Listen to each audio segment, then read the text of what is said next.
quite frankly, I don't think the church is going to be big enough. We've had so many yeses. I mean, we've invited 150. Well, you've got to, haven't you? But we're banked on several not being able to come. I was hoping there was some in particular would say no. Especially all that clan of your father's from Stoke-on-Trent. The Lawsons are coming all the way from Exeter. Oh, I don't mind the Lawson. She's a nice little body. And he's no trouble at all since his asthma cleared up. But that lot from Stoke. Are those your cousins that won the pools? Money doesn't buy breeding, Bob. They don't know how to live in a decent house. The moment they moved into theirs, the first thing they did was to rip up all the lavatory seats and use them for picture frames. Yes, well, I don't know who we're going to seat them next to. Oh, no, of course, no. He'll be sitting at the top table, won't he? Best man. Taking care of the bridesmaid. You will take care of me, won't you, Terry? Certainly. I think we should have had a bigger church. We should have used St. Andrew's. Certainly not. Your father's lot might be Presbyterian, but no daughter of mine's being married in any church other than C of E. Well, I don't see what difference it makes. I mean, there are many roads to God. There may be many roads to God, Robert, but I've always considered the Church of England to be the M1, so to speak. Well, if that was the case, pedestrians, learners, and people in invalid carriages would never get to heaven. Is he being rude? Oh, come on, Mum. It was quite witty. And some fell on stony ground. Well, I hope his best man's speech is going to be funnier than that. I'm not making a speech. What does he mean? Of course he is. It's expected. However badly he does it. You have to make a speech, kid. You have to toast the bridesmaids and read out the telegram. Well, I don't mind doing that, but I'm not making a speech. But you must, Terry. It's expected. Sorry. The best man always makes a speech. You've got to. There's no way that I can be made to make a speech. Oh, but you'll make such a good one. Pardon? It'll be the highlight of the day. Will it? And it is expected. And you are responding on my behalf. Am I? Well, perhaps just this once. We're only going to get married this once, hopefully. I'll say I'm not going through all this again. All this what, Robert? All this, fuss. This fuss, as you term it, is on your it's for your benefit. The bride's parents assume authority for all this fuss, and a not inconsiderable expense involved. I want this day to be the most joyful, the happiest that my daughter's ever had. And if it isn't, someone's going to suffer for it. Well, how come this happy and joyful day is making everybody so bad-tempered and miserable? I'm not bad-tempered and miserable. Yes, you are. You've been bad-tempered all week. I have not, dearest. I'm perfectly happy to go along with anything that you and your mother suggest. Oh, there's so much to be done. I just don't know how I'm going to get through it all. The dressmaker's due in 10 minutes and the caterer's at 12. Oh, we've got to go down to the hair shop to see about those Pages outfits. Pages? Yes, Thelma's little nephews, Dean and Kirk. They're going to be Royal Stuart tartan with silk ruffles. Isn't that a bit Presbyterian? Is he being rude? Well, actually, Mum, I am a bit worried about those two. Young Dean's such a, well... Evil? Yes, he's an evil child. Well, I blame her. She just lets him run riot. Well, I don't want him running riot at my wedding. No, Well, according to this, that's Terry's responsibility anyway. Hang on a minute, listen. Says here, in case of any disturbance, the best man will do what he can to pour oil on troubled waters, pacifying the parties concerned with persuasive and polite tact. What does all that mean? It means if young Dean gives you any stick, you kick him up the kilt. Really, Robert, I don't know where you get these coarse expressions from. Oh, yes, I do. Your dressmaker's early. Oh, now, come on, girls. Good gracious. Get rid of that coffee. Oh, all right. There's so much to do. And you boys, you can't sit round here all the morning daydreaming. Far too much to get through. Look, you've got to pick up your suits this morning, haven't you? Yes, yes. And speak to the taxi people. I know, it's all in hand. And don't forget the flowers for the church. Now, come on, tell me, what is it you've got to do? Now, come on. Church flowers, bridesmaids bouquets, brides bouquets, buttonholes. That's right. Oh, and you've got to ring the vicar and check the cost of the choir, the bell ringers, and the use of his organ. Purse, teeth, do you have to take all this? Yes, sir, no, sir, 3 bags full, sir. Don't you have any say? What can you do, man? Well, you're going to put your foot down. You've got to draw the line somewhere. Be firm with them. Oh, yes, like you were with Susan. I'm not making a best man speech. Well, it was different. I didn't want to offend her. Well, I don't want to offend Thelma. You can afford to offend Thelma. She's going to be your wife. Look, man, it's their big day. You know what women feel about weddings? Aye, I know. But it's getting a bit heavy, though, isn't it, eh? I'm surprised the service isn't in Durham Cathedral with the Dagenham Girl Pipers. It's the wonder they haven't cancelled World of Sport and are televising your marriage instead. According to that booklet, the best man is supposed to sustain me this week with comfort and advice. Yeah, well, here's my advice, mate. Call the whole thing off. It's too late for that. We had to pay the caterers in advance. What are my functions, then? Let's have a look. Ah, dear. Get you to the church on time. Stand by your side during the ceremony. Settle the account in the vestry. Only if the bridegroom has forgotten so to do, but you have to tip the verger. Verger?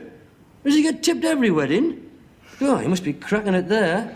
But with christenings and funerals, you must take home more than the Archbishop. Look, I just wish you'd take your duties seriously this week. According to that booklet, the best man is the hub around which a well-run wedding revolves. It says there I should choose someone who is at the same time gay and reliable. I won't let you down, sailor. I wonder. Look, I know you've just come out of the army, but I hope you're going to leave your barrack-room vulgarity out of that service. It's supposed to be a house of God, not a parade ground. Friends of the bride, one step forward. Wait for it. Kneel, 2, 3. Pray, 2, 3.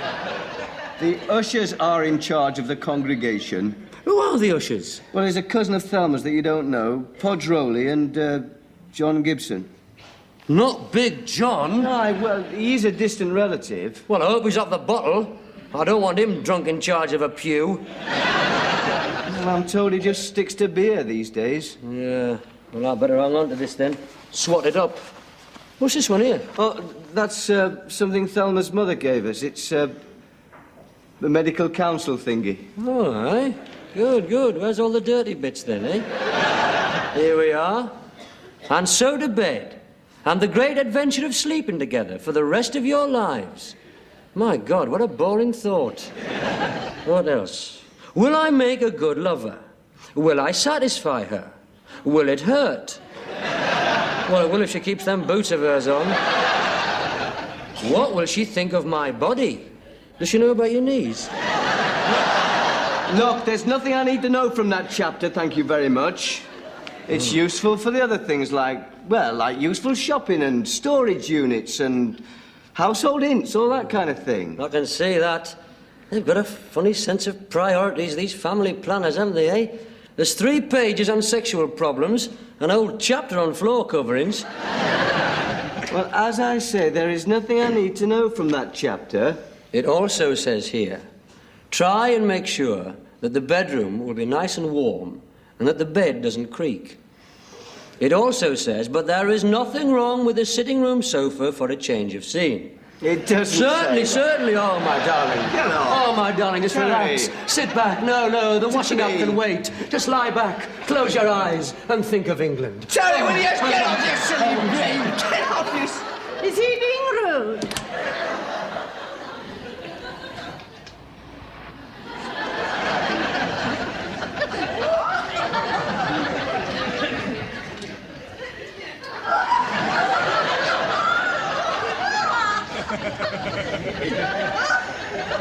The trousers are the wrong size. Aye, mine and all. Suspicious, that. How do you mean, suspicious? The way he's taking such a long time over the trousers.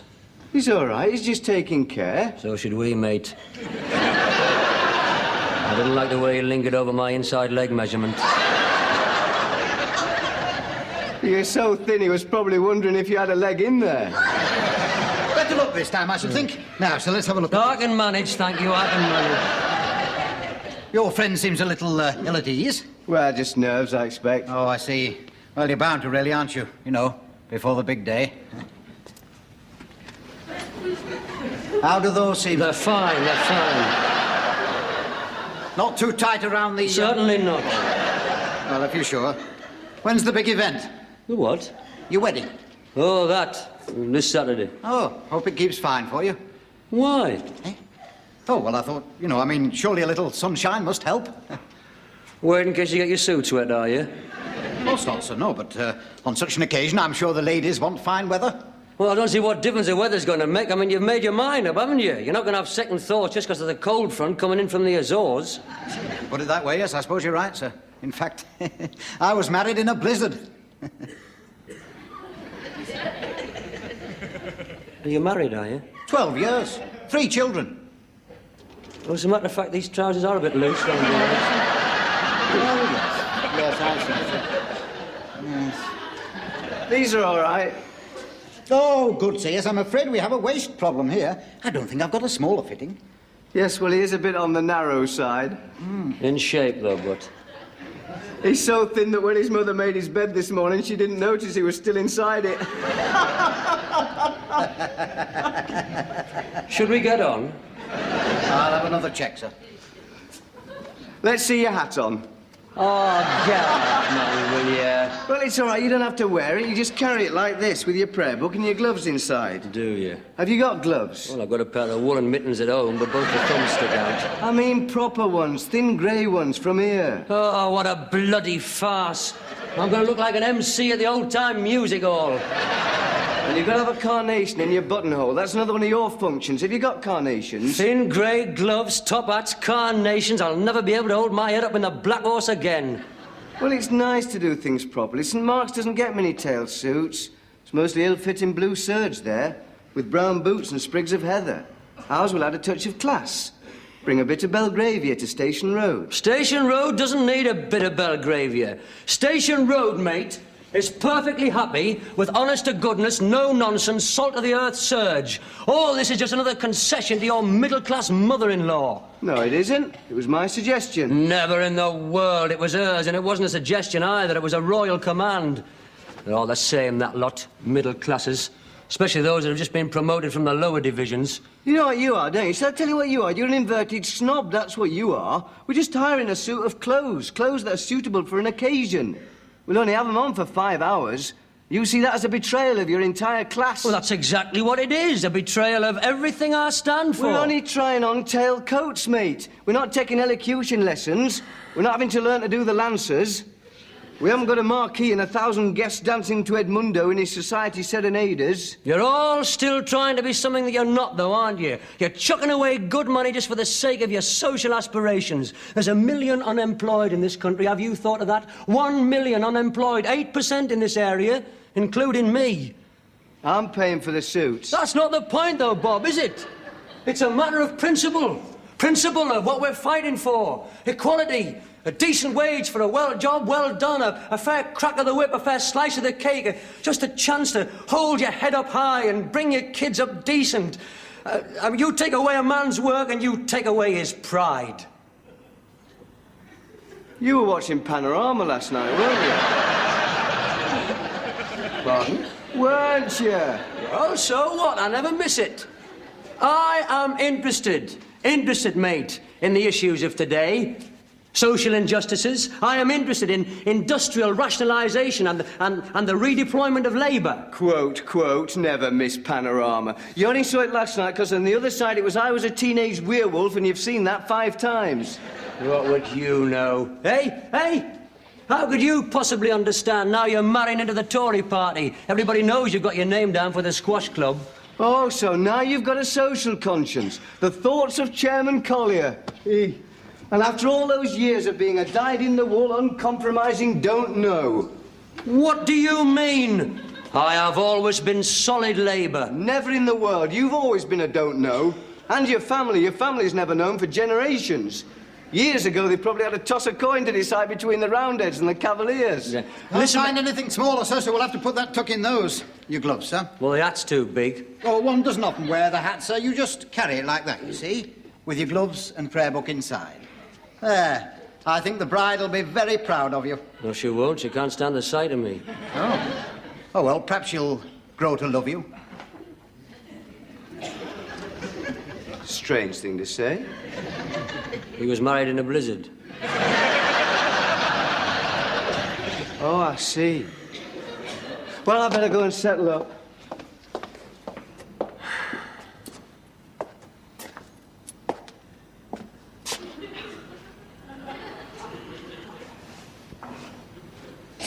Do you feel as daft as I do? Well, I don't feel very comfortable. A load of cobblers. Yeah, well, the women like it. Yeah, some women more than others. You're the groom. No, thank God. Best man. It's the groom's in-laws are responsible for all this rubbish, though. You know the type. Yeah. Jumped up from nothing to a posh Sammy with a monkey tree. She sees herself as the Jackie and Asses of the Tudor estate set. Terry, have you got a pen, kid? Hello, George, how are you? You're looking smart. Terry, I don't think you know Thelma's dad, Mr. Chambers. Well, you see, I'm very comfortable. You know, I'm a builder. I did very well in the post-war boom. I managed to survive that bad patch, and I'm doing all right now. But I was a brickie before that, and I'm still a brickie at heart.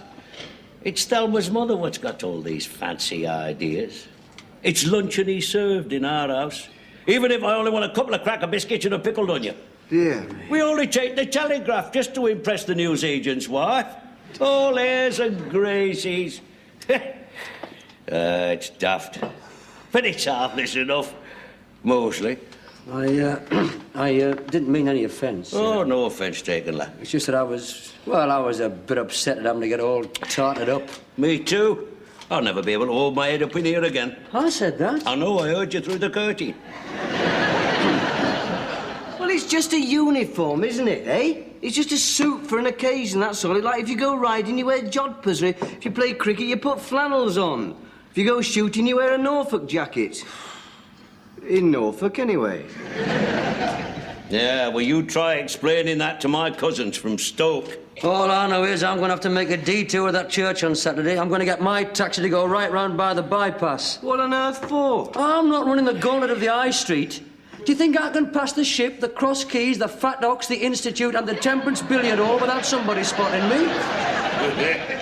I'm going to get some stick from my father, I tell you, if he turns up, that is. There's no love lost between him and the missus. Oh, aye? Well, if there's any aggro, you know, it's my duty as best man to pour oil on troubled waters. You might have to if he gets going on the hard stuff. Oh, aye?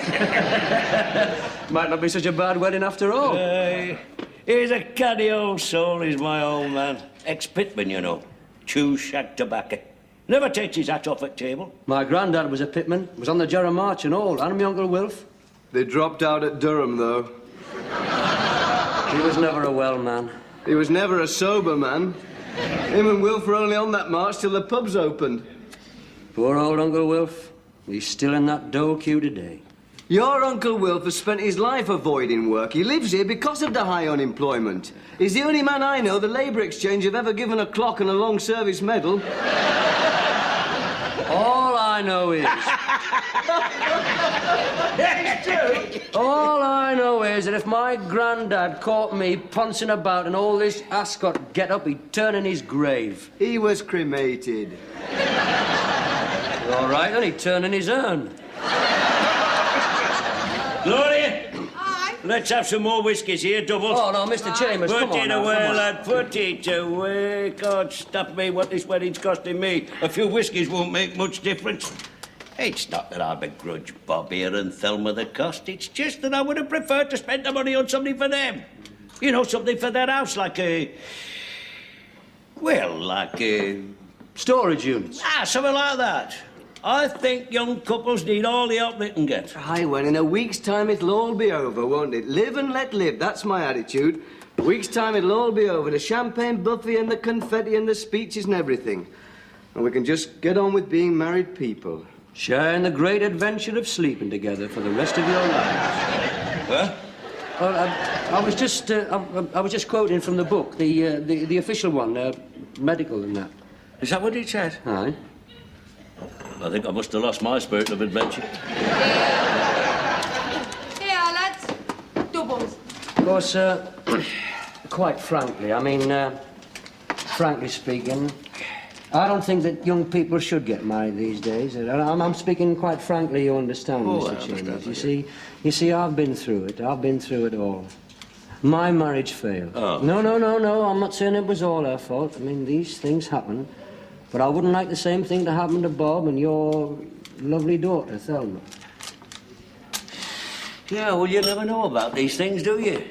I think the answer is living together. Quite frankly, That's what people should do. They should just live together. I mean, that's what happens now. Well, it certainly is according to my Sunday paper. Seems to be the thing nowadays. You see, marriage is an outdated institution. Did you get that from Panorama and all? You can't live together, not up here. It's all right in London or Paris or Sunderland. But you can't live together on the Elm Lodge housing estate. Why not? Because you can't, that's all. They've got things like Rotary committees and residence clubs, and they wouldn't call it living together. They'd call it living in sin or cohabiting. And they wouldn't speak to you or invite you to their Guy Fawkes parties. Yeah, well, that's just it, isn't it? That's my whole point. It's just another of your middle-class hang-ups. Why should you care what people think? Because on a housing estate, you live on top of other people, that's all. And however sick you get of their mindless chatter and Jimmy Young blaring out of every kitchen window, you're a part of it. And it's easier to join them than to lick them. You never get the mortgage living together. What a provincial attitude. Well, I am provincial. I live in the provinces. That probably explains my provincial attitude. What sort of attitude would you like me to adopt? An Albanian attitude? Or a Peruvian one? Or if you like, I'll have a Zulu attitude and have 5 wives and live in a mud hut on the municipal bowling green. They'd never stand for that. I mean, what about that poor woman on Sycamore Avenue, living with that Indian? Ostracised at the co-op. It's just your small-town mentality, mate. That's all it is. I've never seen you as a freewheeling nonconformist. What are you going to do now you're back, Terry? Live in a loft with a woman's lip folk singer?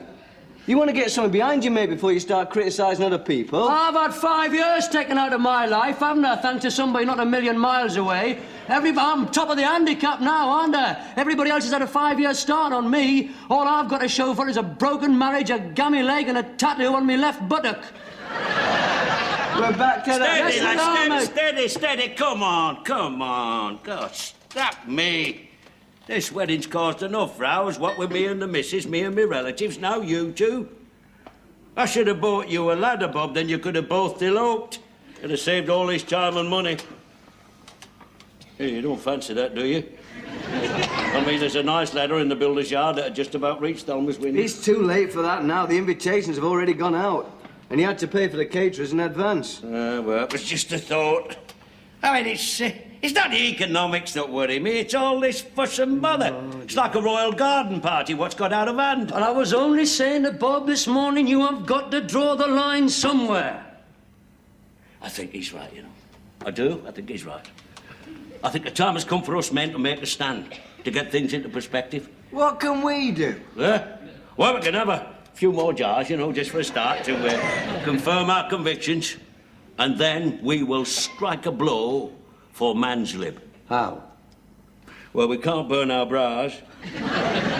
But for a start, we can take these bloody things back.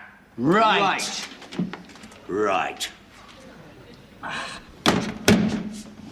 A token of our solidarity. All for all and one for one. Is that right? Ah, well, that'll do, won't it? Power to the people. All for one and one for another, that's it. Where's all inside leg got himself to then? Oi! Shop! Listen, Bob, no second thoughts now. This is merely the start, George. I shall be changing the roles for a modest Minnie, halving the flowers, cancelling the choir, and that bell ringer will be getting the elbow. Boy, oi, oi, oi, oi, oi. I, for my part, will not be tipping the verger. He won't take kindly to that. Then I shall kick him up the cassock. The what? The cassock, very painful. Hey, what's a cassock? That's the thing the verger wears. That's a hassock. No! A hassock is what you kneel on. I thought a hassock was a Russian horseman. No, you fool, that's a Cossack. I thought he played for Liverpool. That's Toshak. Bless you! It's a raid. They've been drinking.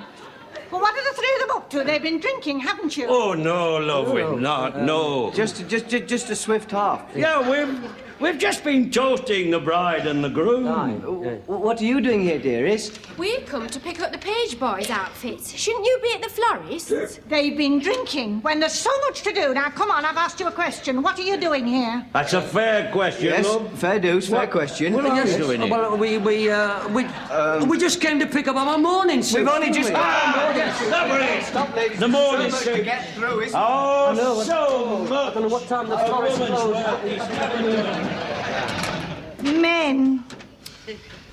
That's right, a rolls, one rolls, and the princess for the bridesmaids, and the zephyr for the parents. Yes. Thank you very much. Oh, it's all too much. You were right. Now, have I missed anything? Cars, Hired, photographers, contacted, flowers, arranged, bell ringers, rung, hymns. booked. That's about it then. Till Saturday. What happens then?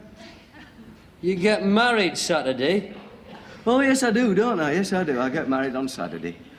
Well, compared to all this, that'll be a piece of cake. Cake. Baked, arrives Friday. Already paid for. We've still got to pay for the choir and the vicar's organ. Then I've got to tip the verger. How much does a choir cost these days? Well, that depends. If you want the Vienna State Choir or the Huddersfield Choral Society, little more than you could afford, I should think. On the other hand, if you only aspire to the St. Mark's Syncopating Six, it will cost you... Let's have a look. Here we are, choirs. Boys 40 pence, men and women 70. Hey, do you know it was only a shilling when I was in the choir? I can just see you and your surplice and your toshak. I had a fine little voice. Make a note of that for the best man's speech. It says here, this bit's about the speeches, it says here that it's a good idea for the best man to expose some intimate detail of the bridegroom's childhood. Well, don't mention Deirdre Birchwood. We've got enough hang-ups as it is. Oh, never mind, kidder. This time next week, you will have embarked on the great adventure. I'll be too exhausted to think of sex. Well, you can spend your first week laying floor coverings. Or putting in your storage units. There's more to marriage than storage units. I told you that. I know you didn't. I should have listened. I should have gone straight to the registry office or eloped. Oh, well, never mind. The women like it. Think of it that way. Hello. Oh, hello, Thelma, pet. How's it all going? Fine, grand. Everything's under control. Getting through it all. Really exciting, isn't it? Do you really think so? It's driving me out of my mind. I mean it. My hairdresser's gone on holiday, so it means getting it done by Denny, and he's never done mine before. The dressmaker says he can't guarantee Susan's alterations on time. Mother's driving me up the wall, and young Dean set fire to his kilt. Don't get upset, pet. Don't. Come on now. Pull yourself together. Don't get upset. It'll be all right on the night, on the day. Why didn't you just ask me to go away with you? I mean, why didn't we just decide to live together? That's what we should have done. Marriage is an outdated institution. That's what Claire Bloom says. It's what everybody's saying. Thelma. Well, don't just sit there. You're the best man. You've read the booklet. In moments of crisis, you're supposed to stay in me with comfort and advice. I'll go and get that ladder.